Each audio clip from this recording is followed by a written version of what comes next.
was a rapper from Louisiana who was tragically killed on July 27th. He was only 24 and lived a wild life that was full of ups and downs. This is the true story of JayDaYoungan.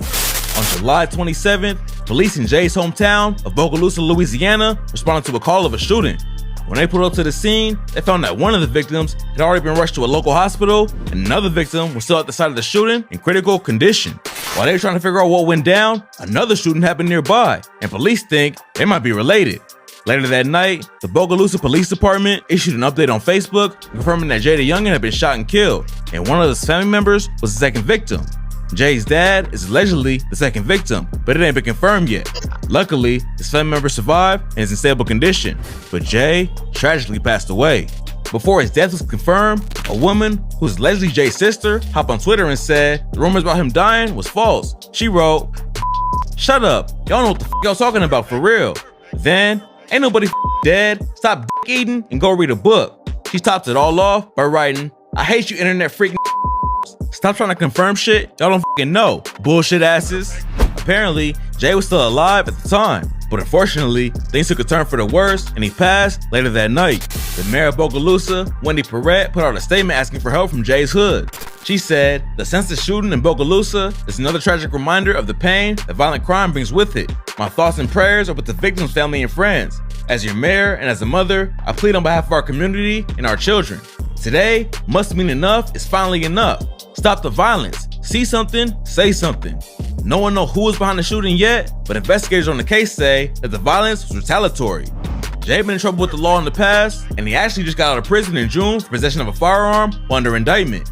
Jay blew up in the late 2010s after racking up millions of plays on SoundCloud. His debut project, Roughway, dropped in early 2017 and built him a buzz in the local scene.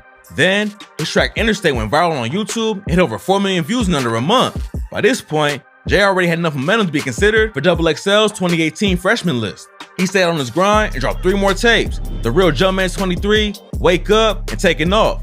The track Elimination off of his 23 project ended up becoming his breakout single, racking up over 50 million plays on Spotify.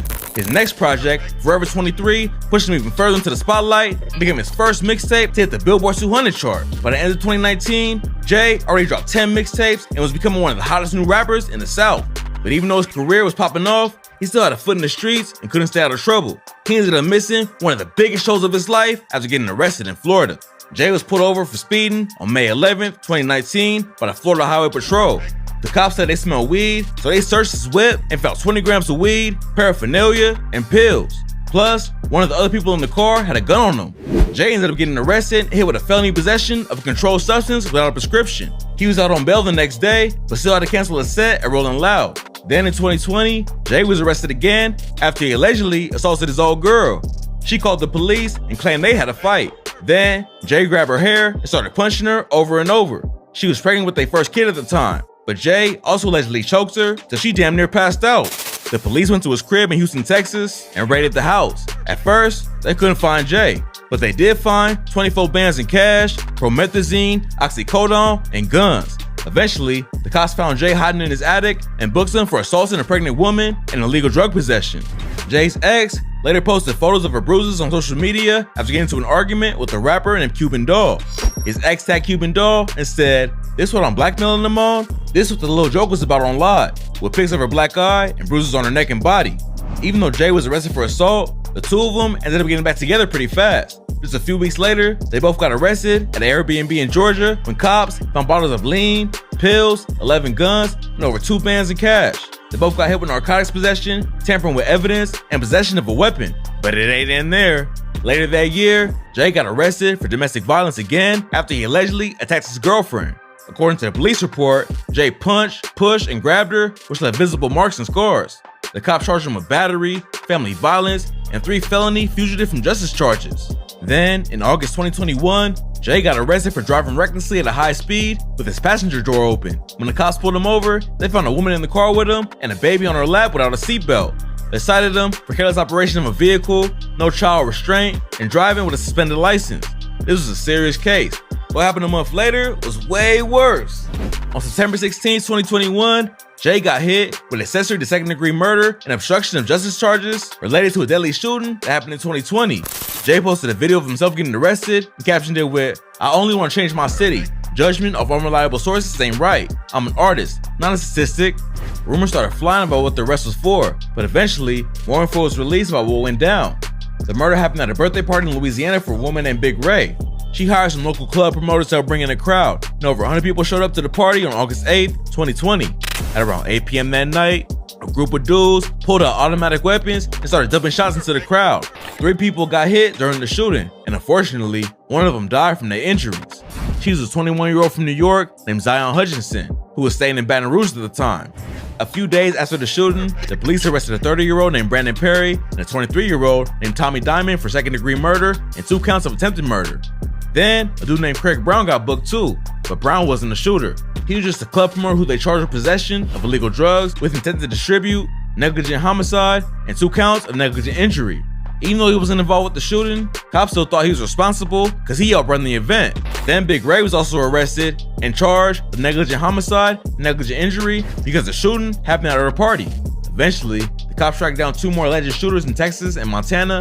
Then a year later, they connected Jay to the case. Since he was charged with accessory to second-degree murder, the cops obviously didn't think Jay was one of the dudes shooting, but they might have thought he helped the shooters escape or get rid of evidence. Jay never spoke about what went down publicly, and we'll probably never know the full story of what happened that night. Another time Jay made headlines was back in 2019 when he got his chain snatched at a show in North Carolina. A video leaked online showing Jay getting in some kind of fight. Then later, another video is posted where an unknown dude holds an ATK chain and someone yells out, "Tell him come get this shit." Then the dude holding the chain says, "F that JayDaYoungan." Jay wasn't an official member of ATK, but he was close with Young and Ace, and they had a collab project together, so Ace gave him a chain to show love. A few days after it went down, Jay hopped on Twitter and said, "If you don't know facts about a situation, don't speak on that shit. And I'm so solid, can't shit phase or break me. I'm built for this." Then, Young and Ace got involved and told the thieves they had 1 hour to give Chain his chain back. The dudes obviously knew Ace wasn't the one to play with, and not long after, Jay hopped on IG to show everyone he got his chain back. The next day, rumors started flying that the dude who took it got chipped. A dude named Aaron Thomas was killed in his home in Greensboro, North Carolina, and Jay and some ATK affiliates started dissing him on social media, so it seemed like they was behind the hit. Later, one of Aaron's homies came out and said that Jay and the other dudes was lying for clout. According to him, Jay and Ace paid 25 racks to get the chain back, and Aaron's death wasn't related to the situation. He also FaceTimed the dude who took the chain to prove that ATK wasn't involved at all. JayDaYoungan had a lot of issues, but at the end of the day, he was a talented artist who never stopped working on his craft. He already dropped 2 EPs this year, and also planned on creating his own label to sign other artists who came from the streets like him. Unfortunately, he'll never be able to reach his full potential, but he left fans with a ton of music to carry on his legacy. There ain't too many details about our shooting available yet, but the story's still developing, so make sure y'all tap in for updates.